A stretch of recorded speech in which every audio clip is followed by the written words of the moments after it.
Hi friends, എല്ലാവർക്കും ഒരിക്കൽ കൂടി അനൂസ് ഫുഡ് വേൾഡിലേക്ക് സ്വാഗതം.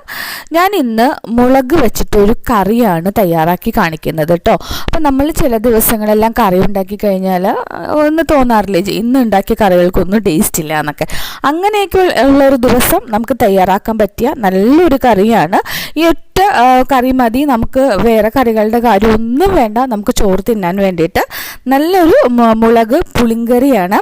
പെട്ടെന്ന് തന്നെ സ്റ്റാർട്ട് ചെയ്യാം. അതിനു മുൻപ് സബ്സ്ക്രൈബ് ചെയ്യാത്ത ആരെങ്കിലും കാണുന്നുണ്ടെങ്കിൽ ഒന്ന് സബ്സ്ക്രൈബ് ചെയ്ത് കൂടെ വരുന്ന ബെൽ ബട്ടണും കൂടി പ്രസ് ചെയ്ത് ചാനലൊന്ന് സപ്പോർട്ട് ചെയ്യാൻ മറക്കല്ലേ കേട്ടോ.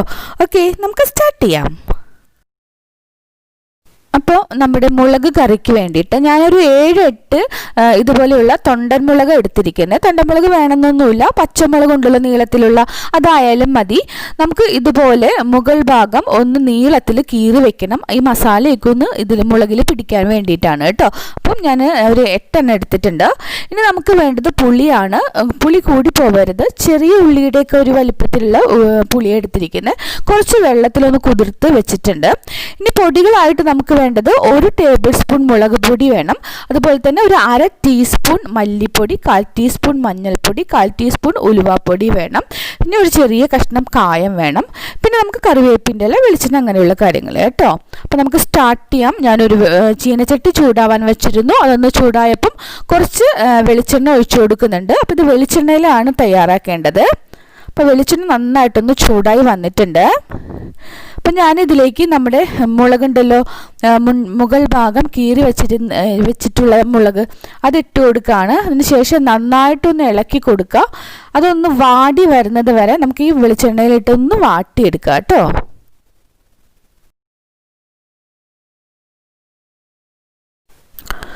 ഇതാ നമ്മുടെ മുളകൊക്കെ നന്നായിട്ട് വാടി വന്നിട്ടുണ്ട്. അപ്പോൾ ഈ ഒരു പരുവത്തിലാണ് വേണ്ടത്, കണ്ടല്ലോ. അപ്പോൾ നമ്മളതിനെ തീയൊന്നും കൂട്ടിയിടരുത്. ഈ സമയത്തൊക്കെ തീ കുറച്ചിട്ടിട്ടാണ് മുളകൊക്കെ നമ്മൾ വാട്ടിയെടുക്കേണ്ടത് കേട്ടോ, അല്ലെങ്കിൽ കരിഞ്ഞു പോകാനായിട്ട് ചാൻസ് ഉണ്ട്. ഇനി നമുക്ക് ഇതിനൊന്ന് സൈഡിലോട്ടൊന്ന് ഒതുക്കി വെക്കാം, അല്ലെങ്കിൽ കോരി മാറ്റിയെടുക്കുക. അപ്പം ഞാനൊന്ന് ഒതുക്കി വെക്കുകയേ ചെയ്യുന്നുള്ളൂ. ഇനി ഇതിലേക്ക് ഞാൻ കായം എടുത്തിരിക്കുന്നത് ചേർക്കുകയാണ്. ഒരു ചെറിയ കഷ്ണം കായം മതി കേട്ടോ. അതുപോലെ തന്നെ 2 വറ്റൽമുളക്, കുറച്ച് കറിവേപ്പിൻ്റെ ഇലയും കൂടി ഇട്ട് കൊടുക്കുന്നുണ്ട്. ഇതൊന്ന് മൂത്ത് വരട്ടെ.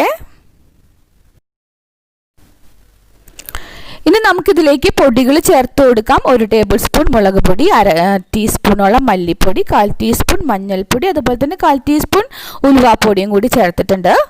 ഇനി തീ നല്ല കുറച്ചിരിക്കുകയാണ്. അപ്പം പൊടിയൊക്കെ ചേർക്കുമ്പോൾ തീ നല്ലതായിട്ട് കുറഞ്ഞിരിക്കണം കേട്ടോ. അപ്പം നന്നായിട്ട് ഇളക്കി കൊടുക്കുക. നമ്മൾ മുളകും കൂടി ചേർത്ത് ഇളക്കിയെടുക്കുകയാണ്.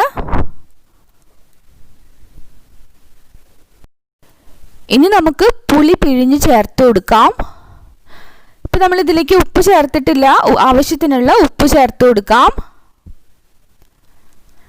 ഇനി ഇതൊന്ന് തിളച്ച് വരണം. നമുക്കിതിലേക്ക് ആവശ്യത്തിന് കുറച്ച് വെള്ളം ഒഴിച്ചു കൊടുക്കണം. നമുക്ക് കുറച്ച് ചാറ് വേണമല്ലോ, അതിന് വേണ്ടിയിട്ട് ഞാനൊരു കുറച്ച് വെള്ളം ഒഴിച്ചു കൊടുക്കുന്നുണ്ട്. നമുക്ക് എത്രത്തോളം ചാറ് വേണം അതനുസരിച്ച് വെള്ളം ഒഴിക്കുക. എന്നാലും കുറേയൊന്നും വേണ്ട കേട്ടോ. അപ്പം വെള്ളം ഒഴിക്കുമ്പോൾ ശ്രദ്ധിക്കേണ്ടത് ചെറിയൊരു ചൂടുവെള്ളമായിട്ട് ഒഴിക്കണം കേട്ടോ. ഇനി നന്നായിട്ട് ഇളക്കി കൊടുക്കുക. നന്നായിട്ട് തിളച്ച് ഒന്ന് കുറുകി വരുമ്പോൾ നമുക്ക് തീ ഓഫ് ചെയ്ത് ഇടാം. ഇത്രയേ ഉള്ളൂ. വളരെ ടേസ്റ്റി ആയിട്ടുള്ള ഒരു മുളക് കറിയാണ്. അപ്പം നമുക്ക് നന്നായിട്ടൊന്ന് കുറുകി വരുമ്പോൾ നമ്മൾ തീ ഓഫാക്കി ഇടണം. കുറേ സമയം വെയിറ്റ് ചെയ്യേണ്ട കാര്യമൊന്നുമില്ല. ആ പുളിയൊക്കെ ഒന്ന് പിടിക്കാനുള്ളൊരു സമയം മതി കേട്ടോ. അപ്പോൾ ഇതാ ഞാനിവിടെ തീ ഓഫാക്കി ഇടാണ്. അപ്പോൾ ഇത്രയേ ഉള്ളൂ. വളരെ ടേസ്റ്റിയാണ്. നമുക്കിതിൽ ഒരു മുളകും കുറച്ച് ചാറും ഉണ്ടെങ്കിൽ വയറ് നിറച്ച് ചോറുണ്ണാം. അപ്പോൾ കറിയൊക്കെ തയ്യാറാക്കിയിട്ട് എന്തെങ്കിലും ഇഷ്ടമില്ലാതെ വരുന്ന ദിവസം ഈ ഒരു രീതിയിൽ ഉള്ളൊരു ചെറിയൊരു മുളക് കറിയും കൂടി തയ്യാറാക്കി വെച്ചോളൂ കേട്ടോ. 5 മിനിറ്റ് മതി, കുറേ സമയമൊന്നും വേണ്ട. പെട്ടെന്ന് തയ്യാറാക്കി എടുക്കാവുന്നതാണ്.